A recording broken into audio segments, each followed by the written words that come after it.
So mga pamangkin, nakabenta po tayo today ng 25 heads ng upgraded native.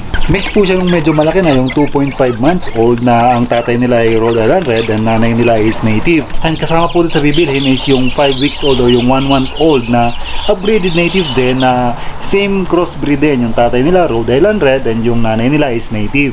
So 23 heads yung nabenta. Dinagdag ko ng 2 libre kasi taga rito rin naman sa same barangay natin. Nag-post po kasi sa isang Facebook group and then nag-chat po sa akin na talagang gustong niya magkaroon ng mga upgraded native. Meron din siyang mini farm sa backyard niya. And the good thing po mga pamangkin, yesterday nakabenta rin tayo ng 2 Rhode Island Red, isang lalaki tsaka isang babae, and nakabenta rin tayo ng isang BPR na rooster na 5 months old na yung ating rooster kahapon. 2 araw na magkasunod tayo nakabenta, so maliit lang naman itong ating backyard chickens. I mean, kukunti lang naman, pero dahil sa maganda nga yung ating health ng ating mga chickens at saka mga chicks, medyo may mga customer tayong bumibili at nagiging regular customer na rin natin. So tara, ilagay na natin sa box at i-deliver natin, malapit lang naman. Let's go mga pamangkin.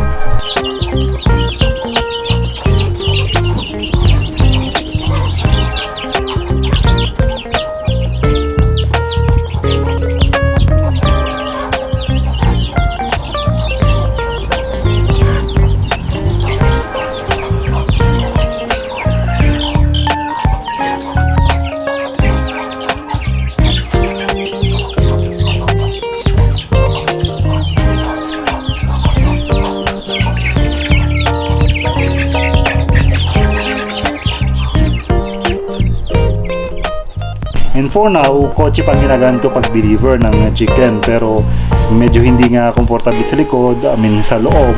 So hopefully soon magkaroon tayo ng kahit mini truck na parang Rosco type na di-design talaga natin pang-deliver ng mga chickens. So yun guys, ready na, mag-deliver tayo. Ayan, nasa likod. So malapit lang naman, same barangay, along the highway. By the way, medyo mabaho yung mga ipot nila. Let's go.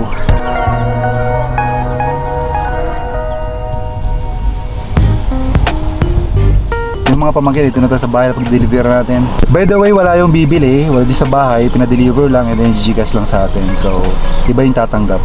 Let's go. Anong breed yung kuhan? Po, yung Rhode Island Red yung tatay nila, native yung nanay, kaya maganda yung mga anak. Ako iba, different din ako. Ano pong breed? Rhode Island saka Astro. Pero kulay Rhode Island Red. Ito po yung cream, maliit na...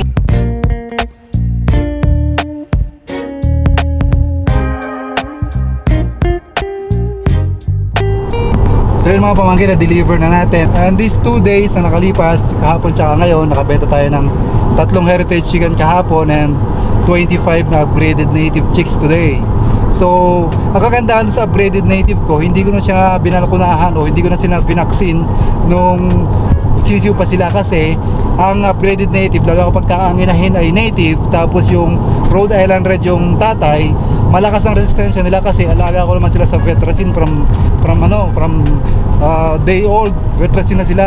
Ayan yung ating binentang Rhode Island Red tsaka yung BPR, meron silang B1 vaccine. Yan yung customer na mag-vaccine ng mga coryza virus vaccine. And by the way, exciting, nanguha kami ng tulya, nakadalawang timba kami ng tulya, nanguha kami sa irrigation.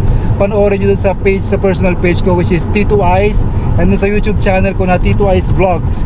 Yun, dun yung mapapanood nyo. Ang dami namin nakuha ang tulya sa irrigation, paano namin kinuha gamit lang ang sirang cover ng electric fan. Mapapanood nyo, so exciting. And hanggang sa muli mga pamangkin, keep on farming sa backyard natin.